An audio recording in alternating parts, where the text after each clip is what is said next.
बड़ी खबर आ रही है आपसे जुड़ी। एक और बड़ी नेता शाजिया इल्मी ने भी बीजेपी की सदस्यता ले ली है, बीजेपी में शामिल हो गई। किशोर उपाध्याय की मौजूदगी में शामिल हुई है बीजेपी में शाजिया इल्मी। पार्टी कार्यालय में उन्होंने सदस्यता ग्रहण की है और दिल्ली में हो रहे विधानसभा चुनाव में वो चुनाव लड़ सकती है। पिछले दिल्ली में हुए विधानसभा चुनाव में उन्होंने आप के सिंबल पे चुनाव लड़ा था और उन्हें हार झेलनी पड़ी थी और उसके बाद उन्होंने लोकसभा चुनाव में भी अपनी किस्मत आजमाई थी। गाजियाबाद से वो चुनाव लड़ी थी, लेकिन अब उन्होंने आपका दामन छोड़ दिया है और अब वो बीजेपी में शामिल हो गई हैं। आज ही उन्होंने बीजेपी की सदस्यता ली है। किशोर उपाध्याय की मौजूदगी में उन्होंने सदस्यता ली है और अब वो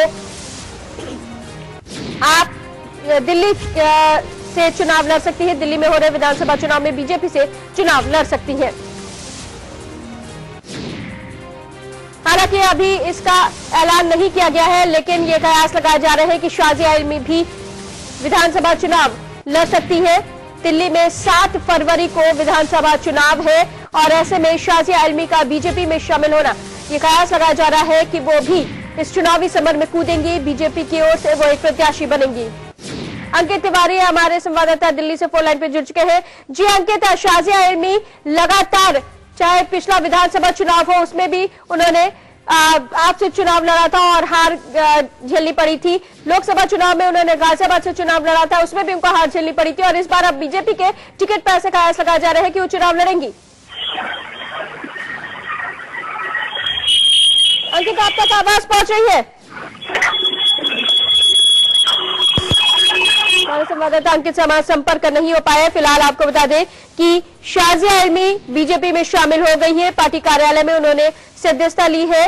दिल्ली में किशोर उपाध्याय की मौजूदगी में उन्होंने बीजेपी की सदस्यता ली है और आने वाले विधानसभा चुनाव में वो चुनाव लड़ सकती है।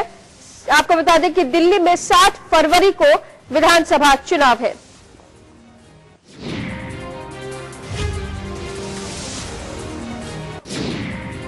तो शाजिया इल्मी भी बीजेपी में शामिल हो गई है और 7 फरवरी को होने वाले विधानसभा चुनाव में वो बीजेपी के टिकट पर चुनाव भी लड़ सकती है। आपका दामन पकड़ के शाजिया इल्मी ने दिल्ली विधानसभा और लोकसभा चुनाव में भी अपनी किस्मत आजमाई थी, लेकिन दोनों ही चुनाव में उन्हें हार का सामना करना पड़ा था और अब एक बार वो फिर अपनी किस्मत आजमाने चुनावी समर में उतर रही है और इस बार वो बीजेपी का दामन थाम चुकी है। आज ही उन्होंने बीजेपी की सदस्यता ली है। अंकित तिवारी हमारे संवाददाता दिल्ली से फोन लाइन पर जुड़ चुके हैं। जी अंकित, शाजिया इल्मी अब बीजेपी के साथ जुड़ चुकी है और वो कयास लगाया जा रहा है कि यहाँ से चुनाव लड़ेंगी। जी देखिए, पहले तो शाजिया इल्मी की औपचारिक रूप से घोषणा हो गई कि वो बीजेपी में शामिल होने की औपचारिक रूप से घोषणा हो गई है और इसके पहले कहा जा रहा था, सूत्रों से ये खबर आ रही थी कि शाजिया इल्मी नई दिल्ली से केजरीवाल के खिलाफ चुनाव लड़ रही थी, लेकिन कुछ दिनों पहले ही शाजिया इल्मी ने इस बयान को खारिज किया और उन्होंने कहा अभी इस पे कोई चर्चा नहीं हुई है, पार्टी जो निर्धारित करेगी वहां से वो चुनाव लड़ेगी। जी, तो ये बात पक्की है कि वो विधानसभा चुनाव में अपनी किस्मत जरूर आजमाएंगी किशोर? जी, शाजिया इसी के चलते वो शामिल हुई है और माना ये भी जा रहा है कि कहीं न कहीं वो पटवर्धन से भी चुनाव लड़ सकती है, जहां से मनीष सिसोदिया उम्मीदवार है। जी, पिछला अगर हम शाजिया इल्मी का रिकॉर्ड देखें तो काफी अच्छा नहीं रहा है। विधानसभा चुनाव या लोकसभा चुनाव दोनों ही चुनावों में उनको हार झेलनी पड़ी थी। जी देखिए, कहीं न कहीं पहले आम आदमी पार्टी की वो जो छवि थी उससे हट के इन्होंने चुनाव लड़ा था और अब वो बीजेपी में आ गई है, तो इन्हें 2 फायदे मिलेंगे। एक तो ये आम आदमी पार्टी की पहले सदस्य रह चुकी है और एक हिसाब से और बीजेपी की अभी मौजूदा कैंडिडेट रहेंगी, तो इन्हें दोनों तरफ से ये फायदा मिलेगा और हो सकता है कि इस चुनाव में वो जीत हासिल करें। जी।